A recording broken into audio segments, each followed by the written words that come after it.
Беш башты бекем кармоо милдетибиз пайгамбар Мухаммаддын үммөтүбүз, урматтуу улуу кичи замандаштар, жүрөктү ислам менен гүлдөтүңүз. Урматтуу мекендештер, 7-де Алдын Орайсын теле долбоору эфирде. Сиздердин кызматыңыздарда Темирлан Акматов. Биз менен бирге болуңуздар. Бүгүнкү темабыз ислам таануу. Ислам деген эмне деген темада сөз кылабыз. Сиздердин суроолоруңузга жооп берүү үчүн дин аалымы, каарыке устазыбыз Шахимардан Орынбек устаз келген. Ассалам, кош келдиңиз. Алейкум салам. Борзоңуз кабыл болсун. Рахмат. Элиңиз менен амандашып алыңыз. Бисмиллахир-рахманир-рахим. Алла Тааланын тынчтыгы, берекеси, саламы жалпы кыргыз калкыма, жалпы эли журтубузга болсун. Касиеттүү ушул куттуу Рамазанда орозо кармап, бардык элибиз жакшы күндөрдү жашап жатабыз. Ушул күнгө жеткирген жараткан Алла Таалага чексиз шүгүрлөр болсун. Айтканыңыз келсин устаз. Орозолор кабыл болсун. Ошол эми темага токтолуп бериңиз. Ислам таануу, ислам деген эмне? Өтө жакшы теманы тандап бизге сунуш кылган экенсиз.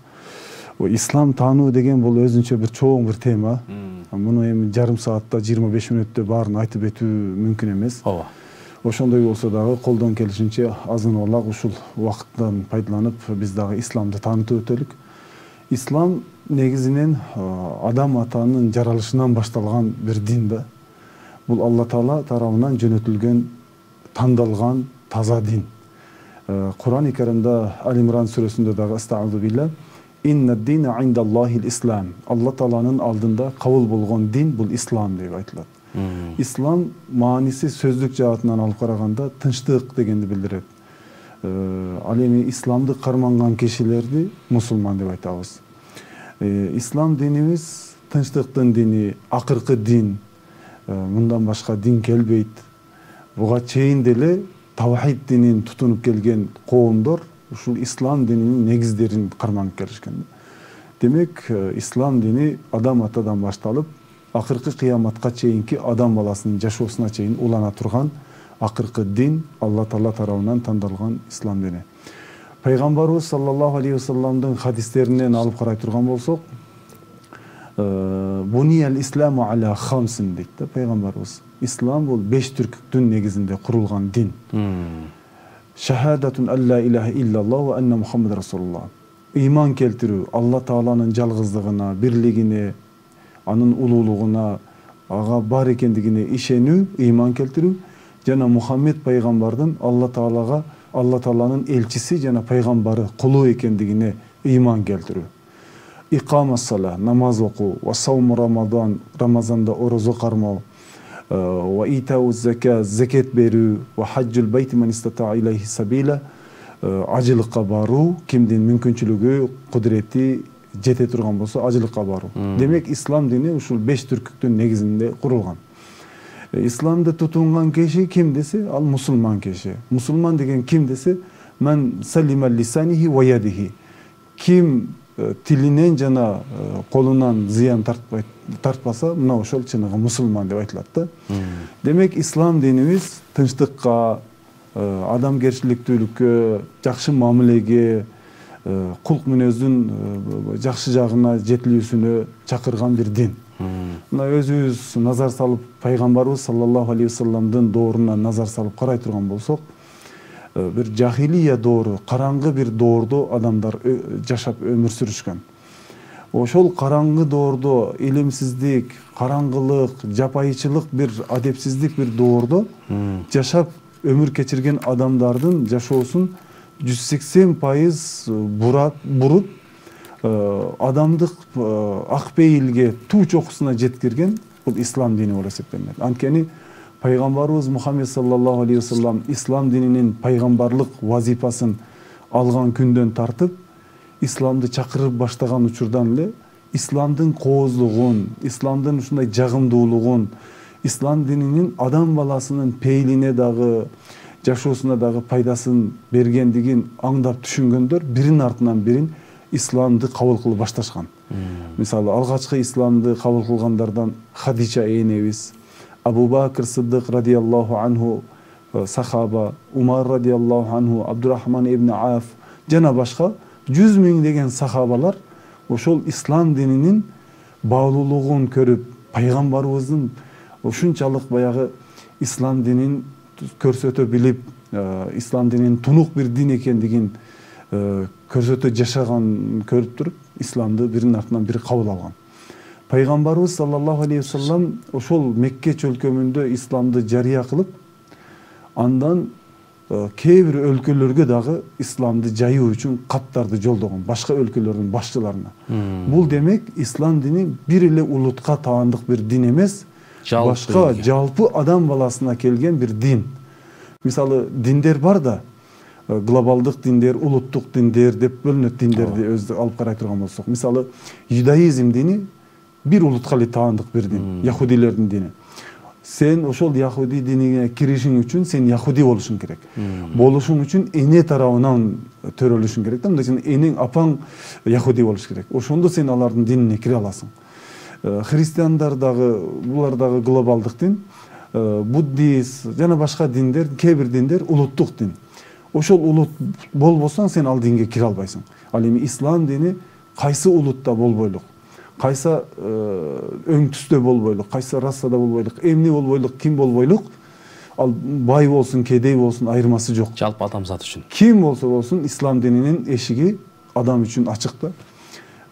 Акыл эстүү киши ислам динин тандап, өмүрүн ислам дини менен жеткирет деп айтсак болот да. Жакшы устаз.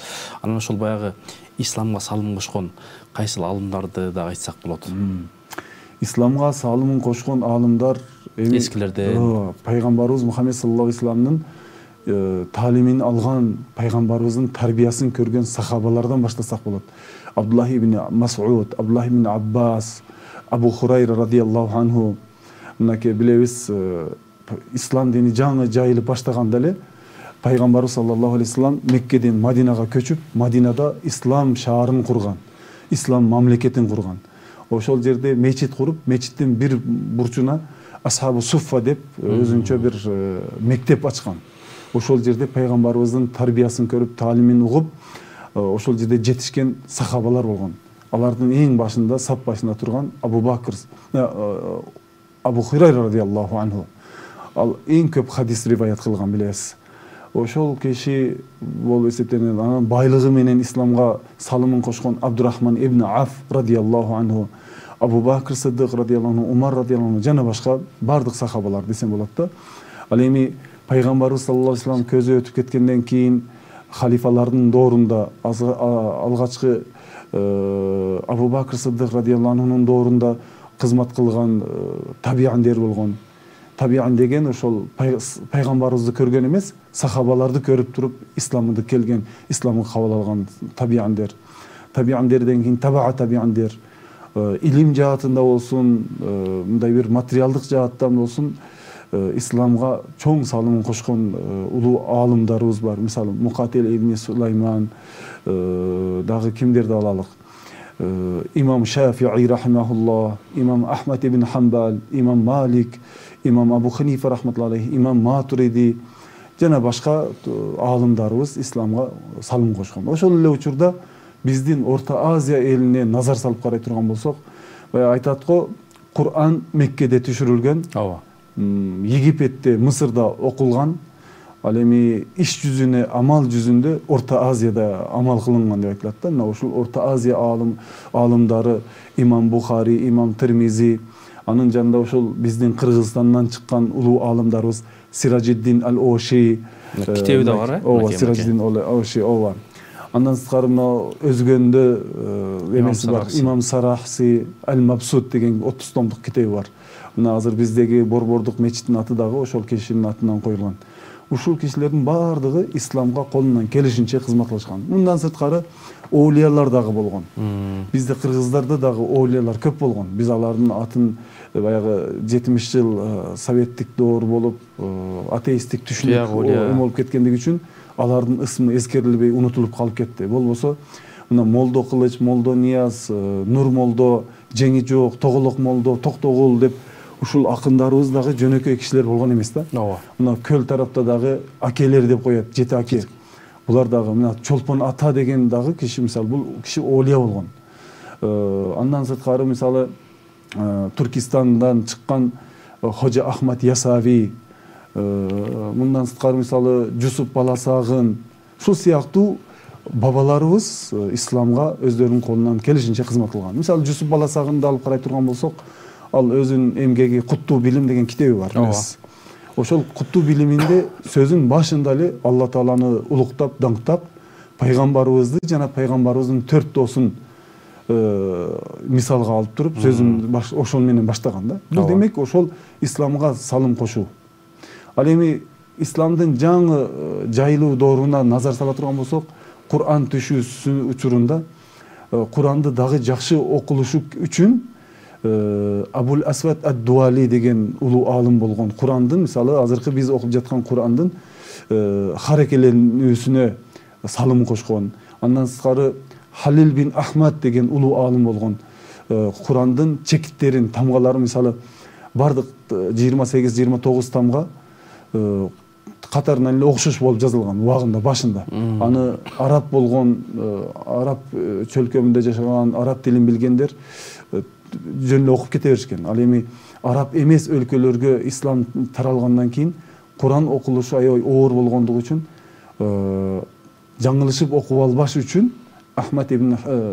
Халил бин Ахмад деген киши Кур'андын тамгаларына чекит коюп чыккан.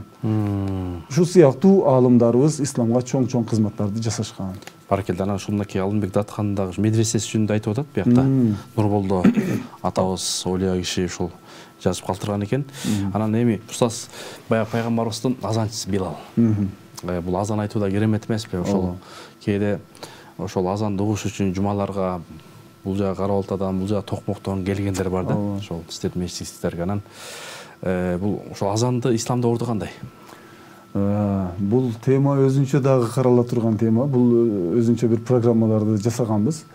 Азан бул Азирети пайгамбарыбыз саллаллаху алейхи вассаламдын жалпы мусулман үммөтүнө чоң бир мурасы да. Азан бул мусулмандардын жүзү десек болот, күзгүсү десек болот. Кайсыл жерде азан айтылып жаткан болсо, ал жерде мусулмандар жашайт деген белги да. Кайсыл жерде азандын үнү чыкпаса, демек ал аймакта мусулмандар жок экен деп ой калат. Ошол себептен мунаралардан жаңырып чыккан азандар бул Азирети Билал радиаллаху анхунун баштоосунун негизинде азан жаңырып чыккан. Бул азан Зайд ибн Хариса радиаллаху анху жана Умар радиаллаху анхунун түшү менен башталган. Пайгамбарыбыздын сунуштоосу менен, макулдугу менен ошол доордо мынакей 1445 жыл дейлик. 1,5 миң кылым өтүптүр, мынакей 1,5 миң кылым өтүптүр. Ошол учурдан бүгүнгө чейин бир дагы токтоосуз жер бетинде, жердин 4 бурчунда дейлик азан токтоосуз айтылып келет. Бул азандын мааниси өтө терең. Бул азан Алла Тааланын жалгыздыгына чакырган улуу чакырык. Аллаху акбар деп, Аллах улук деп башталат. Анан күбөлүк берүү менен Аллах жалгыз жана күбөлүк беребиз Мухаммед пайгамбар Алланын элчиси.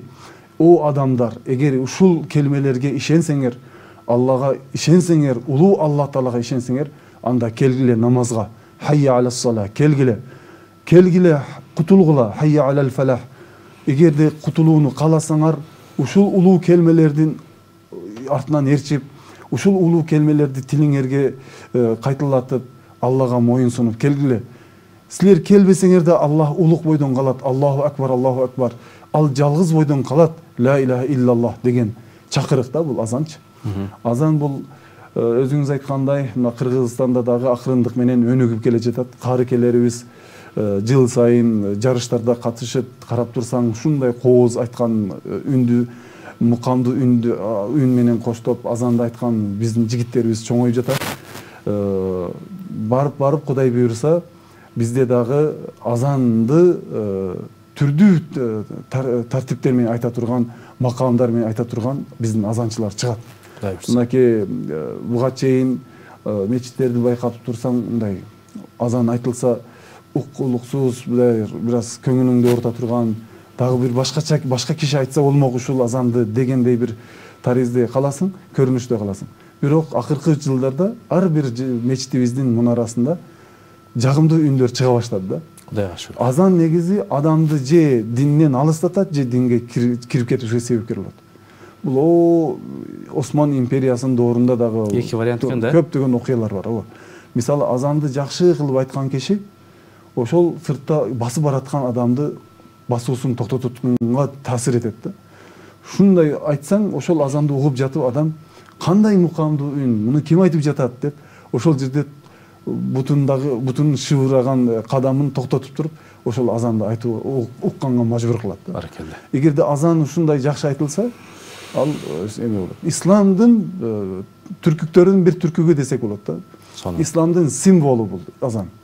Устаз, алар болсун, анан мынакей ошол сиз иштеп аткан теология факультети жалдагы ошол мечит, мен билгенде бир 4-5 китеп жаздыңыз. Анан ошол исламда да ошол исламды таратуу, же болбосо илимдин зекети дейт, ошол кандай китептер жаздыңыз, кандай китептер жазайын деп атасыз?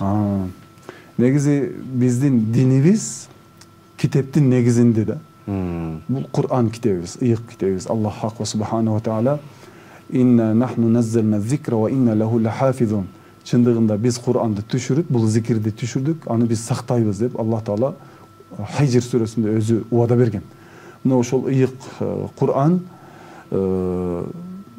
муундан муунга эч бир өзгөртүүсүз жок болбостон биздин колубузга чейин жетип келди. Бизден кийинкилерге дагы ошондой абалда жетет.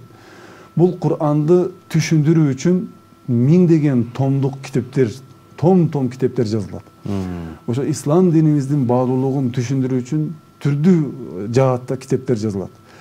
Чачак артып аалымдарыбыз пайгамбар саллаллаху алейхи вассалам хадистерин болушунча жеңилдетип коомчулукка сунушат. Биз дагы ошолордун катарынан орун алсак экен деген улуу бир максат менен, үмүт менен буга чейин бир канча китептерди жазууга аракет кылдык. Исламдын негиздери, риторика, диний риторика, Кур'ан алифбеси, андан сырткары жума кутбалары деген сыяктуу бир канча китептерди, намаз окууну үйрөнүү китептерин, андан диний макалаларды жазып жүрөбүз эл аралык журналдарга.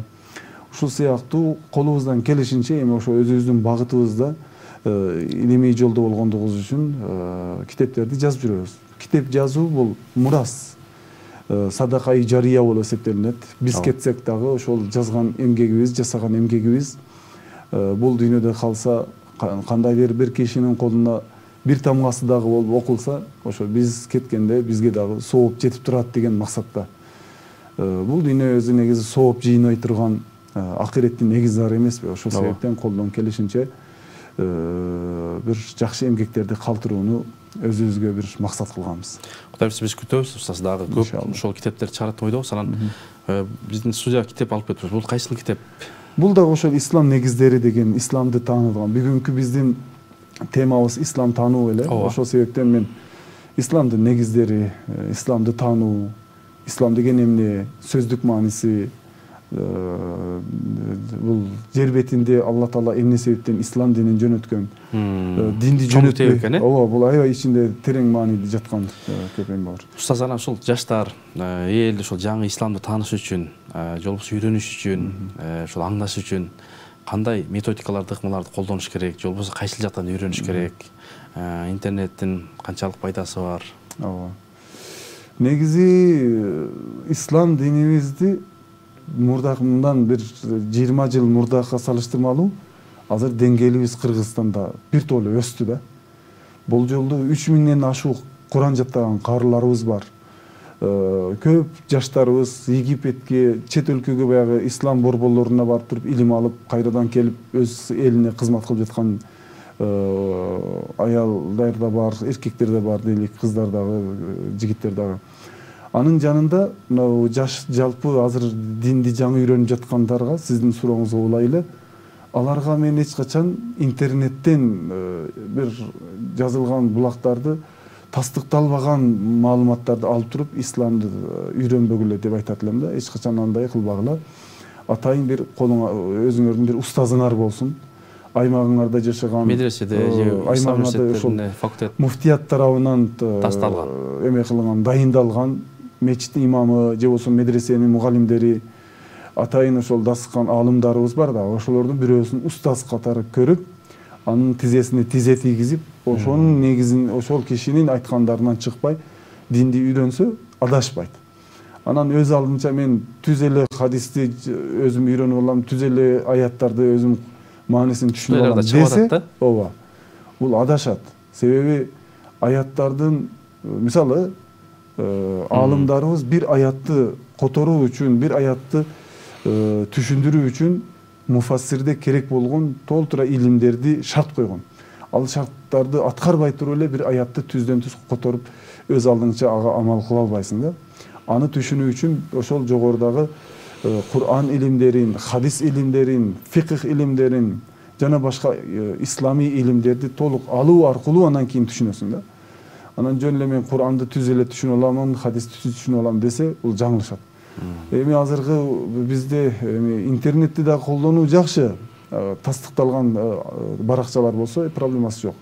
Анан мондай туура эмес жака буруп кеткен, башка мазхабтарга буруп кеткен, ал жаман нерсе. Ошол себептен колдон келишинче ахли суннат вал жамаат бизде эми Кыргызстанда негизгисинен имам Азам Абу Ханифа рахматуллахтын амал жүзүндө итикади тарафында, ишеним тарафынан имам Матуриди азиреттеринин көрсөткөн эмеси, имам Матуридини билебиз, Тавилату ахли сунна деген тафсир китеби бар, Тавхид деген акида китеби бар. Алымдарыбыз ошол негизде бизге исламды үйрөтүшкөн. Биздин жаштарыбыз дагы ошо биз кандай үйрөнсөк, биздин жаштар да ошондой үйрөнүш керек. Жаштарыбызга динди таза сүйдүрүп, жакшы үйрөтүшүбүз керек. Баракелде. Иншалла калганы акырындык менен болот. Устаз, эфирибиз да соңуна келип калды. Бир жакшы ушул бул айда, орозо айында өзгөчө ошо дуа тилектер кабыл болот. Ислам үчүн, кыргыз үчүн, дин үчүн кызмат кылып жүрөсүз. Бир жакшы жаштарга бир дуа бата бериңиз. Амин. Алхамдулиллахи rabbil alamin. Allahumma inna nas'aluka al-huda wat-tuqa wal-afafa wal-ghina. Allahumma rabbana habbib ilayna al-imana wa zayyinhu fi qulubina wa karrih ilayna al-kufra wal-fusuqa wal-'isyan waj'alna min ar-rashidin. Жараткан Алла Таалам бизди жаратып, мусулман кылды, мусулман кылып ушу Кыргыз өлкөсүндө жашаткандыгы үчүн Аллага миң шүгүр, чексиз шүгүр болсун. 4 мезгили бар, бейиштей болгон өлкөдө жашайбыз. Бул өлкөбүздүн эгемендүүлүгүн сактап, өлкөбүзгө ар бир жаран өзүнүн колунан келген салымын кошуп, тазалыкка, ыймандуулукка, адептүүлүккө колдон келишинче ар бирибиз салымыбызды кошолук. Жаштарыбыз ыйман жолунда жүрсүн, улууларыбыз акыл насаатын айтып, жол башчы болушсун. Элибизге, журтубузга тынчтык, береке тилейбиз. Ар бир үйгө тынчтык, Кудай Таалам ар бир үйдүн ырыскысын кенен кылсын. Ар бир жашоочуга Алла Таалам бул дүйнөнүн дагы, акыреттин дагы бактылуулугун тартуу кылсын. Адашуудан, жаман жолдордон, бузуку жолдордон Кудай өзү сактасын. Шайтан, нафси азгырган жолго түшүп кетүүдөн Кудай өзү бизди коргосун. Жаштарыбыз ыймандуу болсо, элибиз тынчтыкта болот. Улууларыбыз туура жолду көрсөтсө, жаштарыбыз эч качан адашпайт. Кудайым ошол элибизге, журтубузга дайыма туура жолду адаштырбасын, хидаят берсин. Илим билимге умтулган, адеп ахлакка сугарылган коом бололук. Кудайым ушул Рамазан айында кармап жаткан орозолорубузду кабыл кылсын.